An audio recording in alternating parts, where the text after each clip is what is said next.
বললাম, বলেন তো ইবাদত কবুলের শর্ত।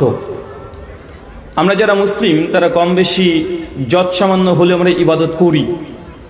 আর মনে রাখবেন, আমাদের সমাজের সোসাইটিতে যদি মনে করেন যে মানুষ 5 ওয়াক্ত সালাত আদায় করে কতজন, তো হিসাব করলে দেখা যাবে যে 1%ও হবে না। তার জ্বলন্ত দৃষ্টান্ত, আপনাদের এলাকাতে যদি 1500খানা ঘরের নিয়ে একটা জুমা মসজিদ হয়, ফজরের সময়তে দেখবেন 1 টাকা তার পূরণ হয় না। তার মানে শতকরা 1% মানুষ যে সালাত আদায় করে 5 ওয়াক্ত, এটা আপনি গর্ব করে বলতে পারবেন না। কিন্তু তারপরে এটা যে সত্য কথা যে পৃথিবীতে যতগুলো ধর্ম আছে সমস্ত ধর্মের মধ্যে যারা নিজের ধর্মকে সবচেয়ে বেশি ভালোবাসে, নিজের ধর্মের প্রতি যার অনুভূতি সবচেয়ে বেশি আছে, একটু হলেও অন্যদের চাইতে যারা বেশি ধার্মিক, তারাও কিন্তু মুসলমানরাই। আপনি খ্রিস্টানদেরকে দেখেন, ওদের মধ্যে কোনো ইবাদত নেই। কোনো ইবাদত আছে? নেই। ওই ইবাদত করার জন্য একটা বছর তারা অপেক্ষা করে, কবে 25 ডিসেম্বর আসবে, মানে 25শে ডিসেম্বর তাদের ভাষাতে বড়দিন, সেদিন জিজাস ক্রাইস্টের বার্থডে সেলিব্রেশন করবে, জন্মদিবস পালন করবে।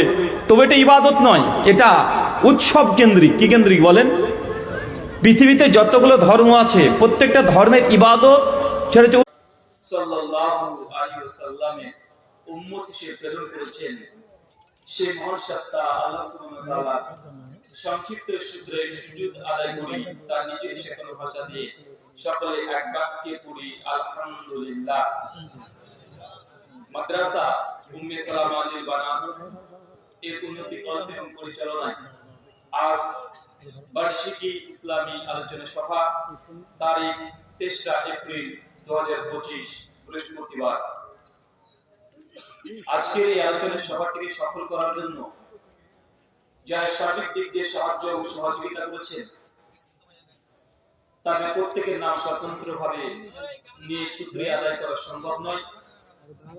তারপরে আজকে এই আলোচনা সভাটিকে সফল করার জন্য যারা অর্থ, শ্রম, মেধা, অক্লান্ত পরিশ্রম, দোয়া এবং পরামর্শ দিয়ে সহযোগিতা করেছেন, আল্লাহ সুবহানাহু ওয়া তাআলা তিনি তাদের প্রত্যেককে নেক নিয়াত এবং নেক আমলগুলোকে কবুল করে নাও, সকলে পড়ি আমিন।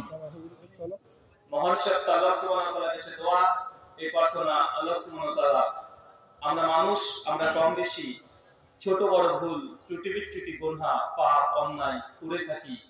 আজকের এই আলোচনা সভার উসিলায় আমাদের পেছনের ছোট ছোট গুনাহগুলোকে তুমি ক্ষমা করে দাও, সকলে পড়ি আমিন। সম্মানিত সুধী, বাদ মাগরিব থেকে